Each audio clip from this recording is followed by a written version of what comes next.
මේ බලන්නකො පාට හරි ෂෝක්නේ කියලා වැඩක් නැහැ මස් කරියක් වගේ පොලොස් ඇඹුලක් ඉක්මනට රයිස් කුකර් එකේ හොඳට කට දානවා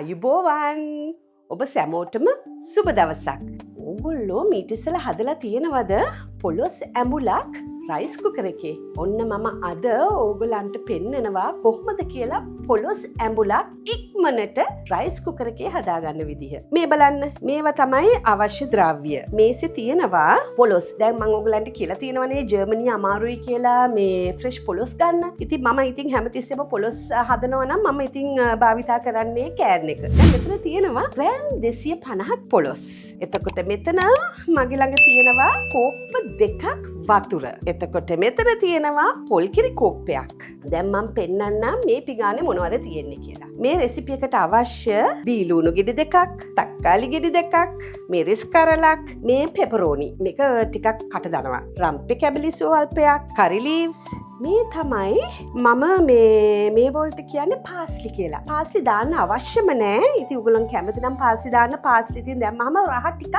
හොඳයි. එතකොට මෙතන තියෙනවා තව මේ සුදුලුණු බික් දෙකක්.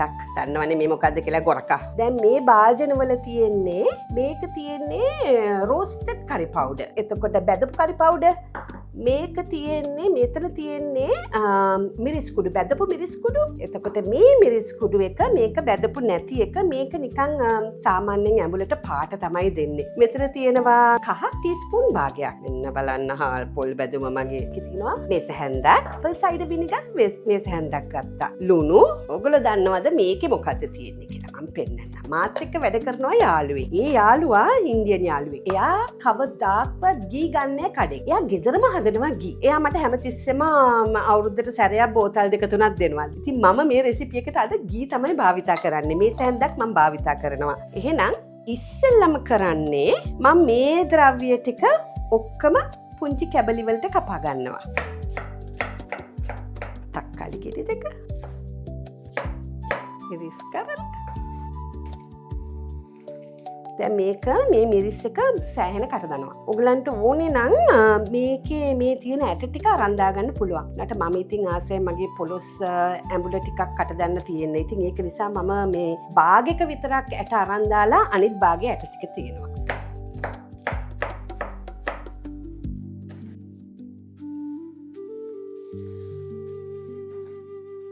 කොහොමද පාට ටික? ෂෝක්නේ. දැන් ගොරක කෑල්ලත් මම පොඩි කෑලි වලට කපා ගන්නවා. දැන් අපි බදින්න පටන් ගමු. ඔන්න රයිස් කුකර් එක මම දැන් ඕන් කරනවා. රයිස් කුකර් එක ඕන් කරලා ඉවර වෙලා දැන් රයිස් කුකර් එක රත් වුනහම ඒක ටක් ගන්නවා. ටක් ගාවහම තමයි ඕගොල්ලෝ දාන්න ඕනේ මේ පොල් තෙල් දාන්න පුළුවන්, ভেජිටබල් ඔයිල් දාන්න පුළුවන්. මම අද භාවිතා කරන්නේ ගී. ගී මේස හැන්දක් දානවා. එක හොඳට රත් වේගෙන එනකොට මම කපාගත්තේ ද්‍රව්‍ය ටික දානවා. හොඳට කලවම් කරමුකෝ. දැන් ඒක ටිකක් බැදෙන්න අරිනවා. බැදෙන්න ඇරියන් පස්සේ තමයි මම මෙතන තියෙන ඔක්කොම කරි පවුඩර් ටිකයි ලුණු ටිකයි දාන්නේ. දාලා ඉවර වෙලා ඊට පස්සේ තමයි මම මේ පොලොස් කැබලි දාන්නේ. මෙන්න බලන්න ඒක හොඳට බැදීගෙන එනවා. දැක්කද? ෂෝක්නේ විටින් විට රයිස් කුකර් එක ඕෆ් වෙන්න පුළුවන්. ඕෆ් වුණාම ටක් ගාලා ඕන් කරන්න. හරි සුවඳයි. ගී දැම්මනේ. ගී දාලා උයනකොට බත් එහෙමක් හදනකොට හරිම සුවඳයිනේ. ඔන්න දැන් මම දානවා අනිත් ද්‍රව්‍ය ටික. ඉස්සෙල්ලා දාන්නේ කහ කුඩු, ඇපල් සයිඩර් විනිගර්, බැදපු මිරිස් කුඩු, බැදපු තුන පහ කුඩු, මිරිස් කුඩු, මේක අර සැරේ නැති එක. මගේ හාල් පොල් බැදුම දාලා හොඳට කවලම් කරනවා. මේ බලන්නකො පාට හරි ෂෝක්නේ කියලා වැඩක් නැහැ මස් කරියක් වගේ. දැන් අන්තිමට දාගන්නවා පොලොස් කැබලි ටික. මේ බලන්න පාට. ඕ සුවඳයි. ඔන්න දැන් මම දානවා පොල් කිරි කෝප්පේ. ඊළඟට දානවා වතුර කොප්ප දෙකක්. ලුණු මම මේකට දානවා තේ හැන්දක්. දැන් මං කිව්වනේ මේ පාස්ලි තියෙනවායි කියලා. මං දැන් පාස්ලි ටික මොකද කරන්නේ? මං ඒක හීනියට කපා ගන්නවා. එකක් දැම්මා. මේ බලන්න මේකේ පාට. දැන් ඉතින් මේක අපි වහලා තියලා උයලා ඉවරුනන් පස්සේ මම ඔයගලන්ට පෙන්නන්නම් කොහොමද කියලා පොලොස් ඇඹුල. තවත් එකක් මම ආසයි ඔයගලන්ට කියන්න.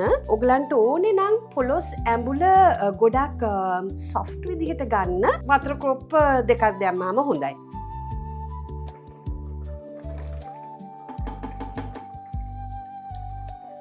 හොඳට කටදනවා කියලා වැඩක් නැහැ. දැන් ඉතින් රයිස් කුකර් එකේ තියෙන පොලොස් ඇඹුල ඉවර වුණාන් පස්සේ මම පෙන්නන්නම්.